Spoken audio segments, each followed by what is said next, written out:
E a minha experiência com pacientes cardiológicos vem muito dos pacientes com depressão pós-evento cardiovascular. E também com pacientes que têm transtorno de ansiedade e se confundem com crises de ansiedade que se confundem com.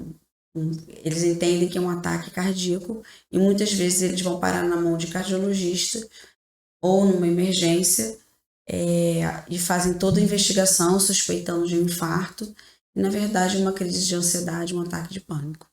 E essa coisa, né, de relação mente-coração, ela não vem de hoje, né? Antigamente se acreditava que a emoção estava toda no coração. Então que nós temos algumas palavras, né, que é decorar, saber de cor é guardar no coração. Então, decorar é fazer de coração. Então, são algumas palavras que antigamente se acreditava que as emoções estavam no coração. Até porque quando você tinha algum abalo, doía, né? E aí você tem uma perda, você tem alguma coisa, dói no peito. Então, sempre teve essa ligação de coração e mente, né? Sim, e é muito da angústia, né? Os pacientes relatam muito essa coisa do aperto no peito, uma constricção. É uma dor. Muitas vezes vem com uma dor. E a pandemia que fez... tem muitas pessoas que eu vi que não pareciam ter nada e de repente começaram a apresentar alguns quadros psiquiátricos, alguns quadros que não sei se foi a solidão, se foi o medo de morrer, porque nós tivemos numa situação que hoje a gente estava aqui e por conta da pandemia a gente achava que amanhã poderia não estar mais, né? E essa relação, o que você viu aí na pandemia e a saúde mental das pessoas?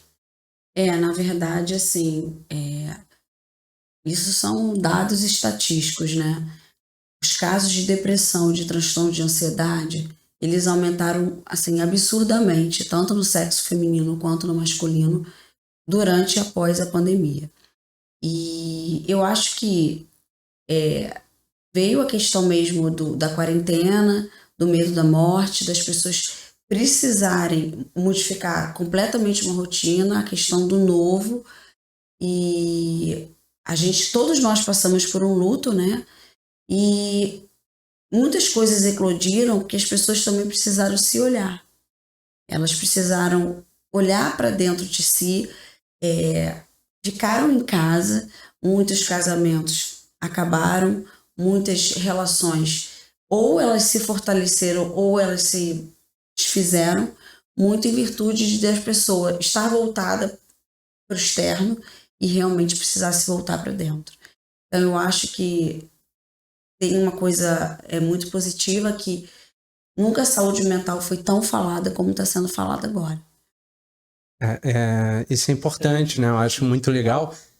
A gente dentro da reabilitação cardíaca e na reabilitação metabólica também, a gente trata com o paciente de alguma forma ficando perto da morte, né?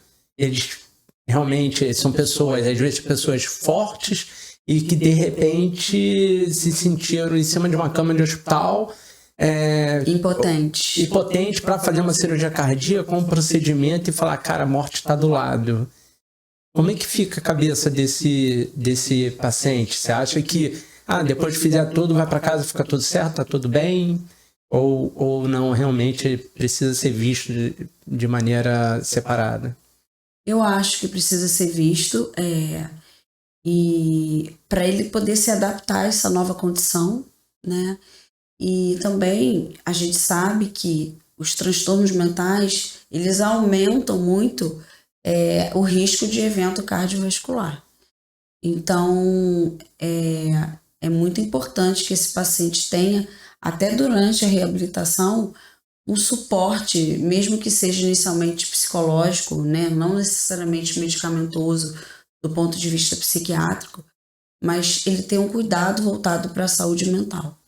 Mas às vezes quando eu chego e falo para o paciente, seria bom procurar um psiquiatra, um psicólogo, ele fala, mas eu não sou maluco. E aí? Pois é, e aí? Como é que você faz, doutor Leonardo? Me conta. Como é que você lida com essa fala que ainda existe?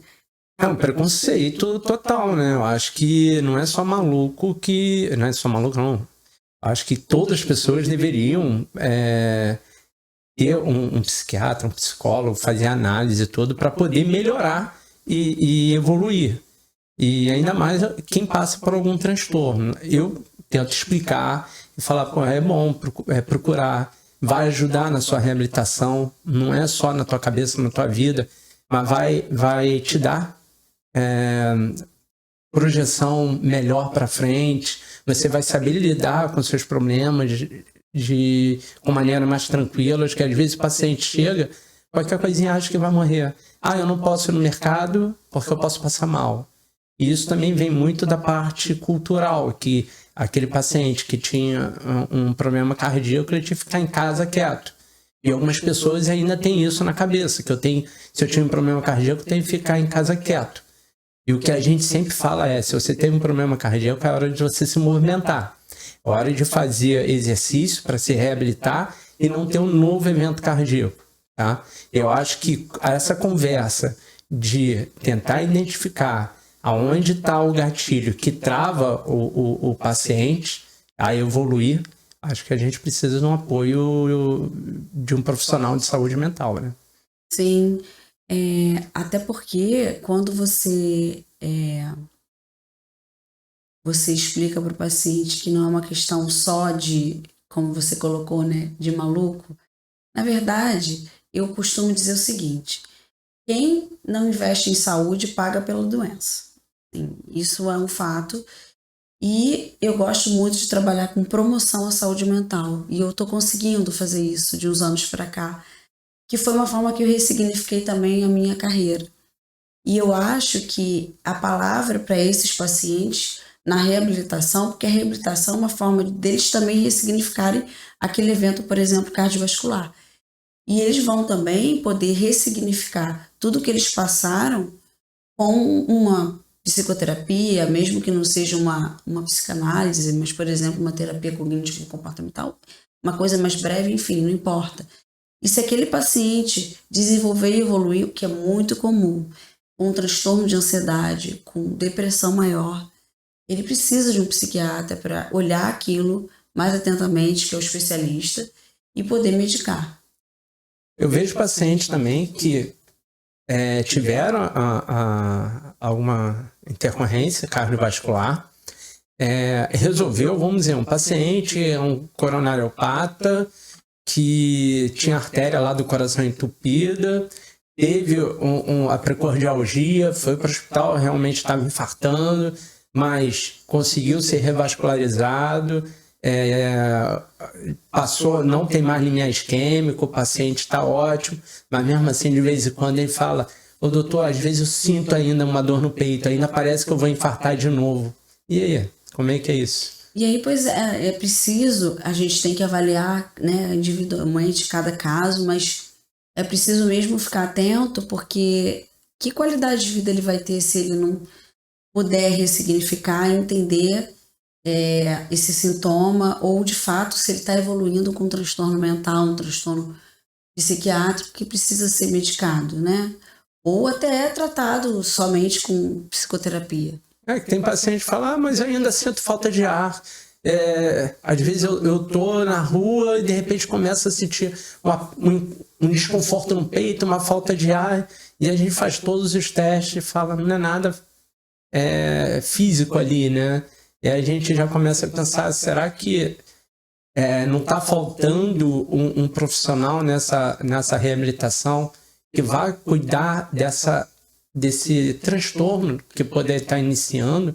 E quais são os sinais que a gente pode chegar e alertar e falar: pô, está na hora de procurar um profissional de saúde mental, uma coisa? Qual característica a gente pode ver no paciente para estar encaminhando para um psiquiatra, alguma análise, alguma coisa assim? Até porque quando você fala em físico, né, as pessoas têm muita dificuldade de aceitar um transtorno mental. Gente, o cérebro é um órgão, então é físico, né? Mas assim, Então, quando você tem, por exemplo, uma pneumonia, e aí você precisa, de repente, tomar um antibiótico numa pneumonia bacteriana, você não questiona, não, meu organismo vai resolver. Porque quando tem um transtorno mental que vem do cérebro, a pessoa entende que ela vai resolver sozinha. Então, tem alguns pacientes que eles só lidam realmente com evidências científicas, e aí você precisa ter esse traquejo para você mostrar ali, olha, é isso, seu evento cardiovascular tem tantos por cento de evoluir com esse transtorno que você possivelmente está passando. Mas eu acho que o mais importante é a pessoa aceitar, né? E poder ressignificar tudo que ela passou. Por exemplo, esses sinais que você perguntou. É muito que leva a pessoa, muitos pacientes que eu tenho que procuram com síndrome de pânico, eles passam por vários colegas, assim, por cardiologista, por ginecologista, quando é mulher, por clínico geral, por neurologista com taquicardia, né, palpitação, coração acelerado, tremores, sudorese, né, que é a mão suando, enjoo, náusea, dor de cabeça. Muitas vezes tem alteração do hábito intestinal, diarreia, constipação. E quando ele chega nessa emergência, achando que ele está infartando, com dor no peito, com falta de ar, com tremor, com sensação iminente de morte, sensação de morte súbita, ele faz todo aquele protocolo, né, para infarto agudo do miocárdio. E na verdade não é. Ele está com um transtorno de ansiedade que, quimicamente não tratado ou subtratado, ele evolui como depressão. Então, é isso. Não tem outro caminho, né? Eu acho que na própria emergência, a gente, na hora da coleta de informação e tudo, na anamnese, a gente consegue ver que o fator de risco para a doença coronariana é baixo, você descarta um monte de possibilidade ali e fala, cara, isso daí é um transtorno de ansiedade e precisa ser encaminhado, precisa ser tratado. Mas às vezes o paciente fala para mim que, doutor, aquela doutora lá que você mandou para mim, para eu ir, eu fui, ela me deu um monte de remédio, eu não vou tomar remédio não, eu vou ficar viciado nesse remédio, nunca mais vou tirar. Esse é o preconceito que ainda existe. Às vezes não toma um remédio achando que você vai ficar viciado e ter que tomar esse remédio pro resto da vida.